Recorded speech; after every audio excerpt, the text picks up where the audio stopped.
we asked ahead of time. With just 4 weeks to go, it's her last chance for voters to get to know her better. Cracking open a can of lager on Stephen Colbert's talk show, Vice President Harris continued her week-long high-profile media blitz.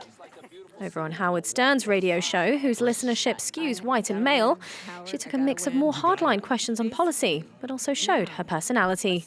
Listen, I've been the first woman in almost every position I've had. Yeah. So I believe that men and women support women in leadership. And that's been my life experience, and that's why I'm running for president. In a bid to reach every demographic, the string of appearances has included non-traditional outlets, like the Call Her Daddy podcast, a Gen Z and millennial fan favorite with Spotify's biggest female listenership. Unfortunately, Kamala Harris doesn't have anything keeping her humble.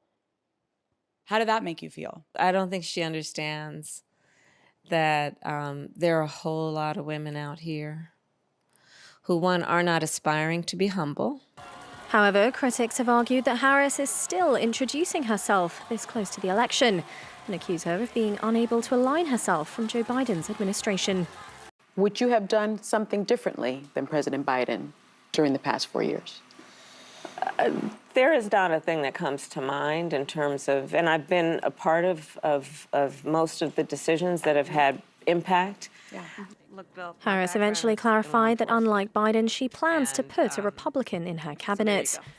With 7 battleground states up for grabs and polls continuing to show a tight race, the interview burst is intended to hit a large portion of the media spectrum and dispel criticism about her infrequent engagement with the mainstream media.